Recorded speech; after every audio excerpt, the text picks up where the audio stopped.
Son Excellence, Monsieur le Président de la République, va procéder ce matin au lancement des travaux de la route Obuya-Bundji-Okoyo.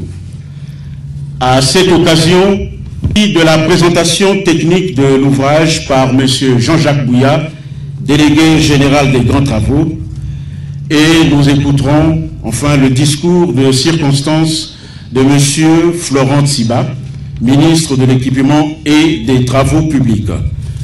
Nous inviterons après son Excellence, Monsieur le Président de la République, à donner le premier coup de pioche des travaux.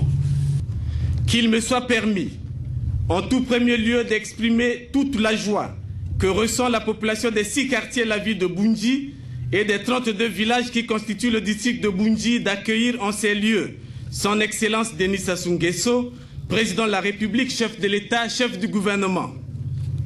En mon nom, ainsi qu'en celui de toute la population du district de Bundji, nous vous souhaitons, à vous-même et à l'honorable délégation qui vous accompagne, la bienvenue à Bundji, terre hospitalière qui a accueilli à un moment de son histoire les Congolais venus de tous les horizons.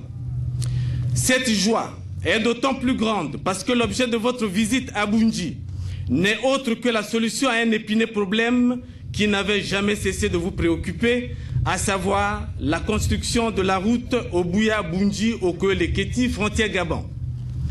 Facteur important de développement de notre pays, la route dont vous donnerez le coup d'envoi des travaux dans quelques instants contribuera effectivement au développement de cette partie du territoire dans toutes ses dimensions et assurera une véritable intégration régionale en favorisant la libre circulation des personnes et des biens entre la République du Congo et la République du Gabon, pour ne pas parler des pays de la CEMAC. Nous écrirons en lettres d'or notre histoire en disant que c'est son Excellence Denis Sassou Nguesso qui a uni le Congo du nord au sud en lui dotant des infrastructures de communication et de télécommunication qui ont permis le rapprochement des Congolaises et des Congolais. Le premier tronçon objet de la présente cérémonie, Obuya-Bundji-Okoyo, a les caractéristiques géométriques suivantes. Longueur, 125 km. Vitesse de référence, 80 km/h en rase campagne et 60 km en agglomération. Type de trafic, T2, soit 600 véhicules poids lourds par jour. Charge à l'essieu, 13 tonnes. Surcharge sur les ouvrages de franchissement, AL BM 80. Profil en travers type.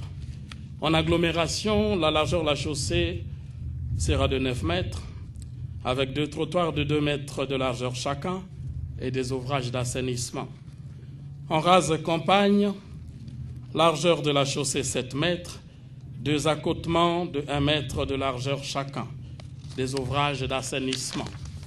Le corps de chaussée se compose d'un revêtement en béton bitumineux de 5 cm d'épaisseur, d'une base en tout venant 0,31,5 de 20 cm d'épaisseur, d'une fondation en sable limoneux, argileux de 30 cm d'épaisseur. Les ouvrages d'art sont faits de plusieurs dallots et 5 ponts, dont le plus long aura une portée de 24 mètres sur la rivière Lekoli. Outre qu'elle offrira des facilités de mobilité, cette route répondra à d'autres besoins immédiats des populations. En ce qu'elle permettra la construction des équipements sociaux de base, comme les écoles, les centres de santé intégrés dans les principales localités implantées à proximité de la voie. Le montant du marché est de 44 702 millions de francs CFA, hors taxes, hors douane. La durée des travaux de 36 mois. Et l'entreprise exécutante, la société Import-Export des machines et équipements de Chine. en sigle SMEC.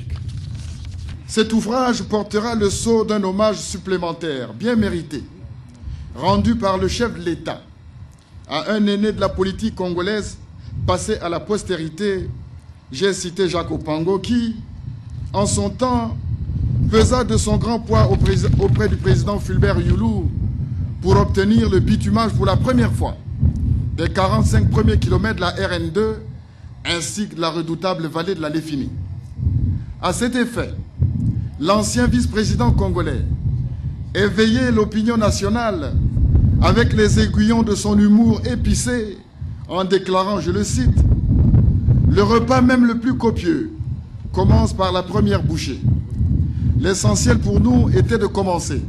Presque en toute chose, les commencements sont rudes, mais ceux qui à l'avenir prendront notre relais continueront et achèveront cette œuvre si seulement ils sont animés par la même foi que nous. » Fin de citation. C'est là, assurément, une prospective d'un prévisionniste politique qui prit avec le temps les allures d'une vision prophétique. Cette route qui nous rassemble aujourd'hui a toujours existé, mais grelottant sous son épais manteau de sable. Elle sera aménagée et bitumée parce qu'un fils, un digne fils, Denis Sassou Nguesso l'a voulu et se bat pour qu'il en soit ainsi.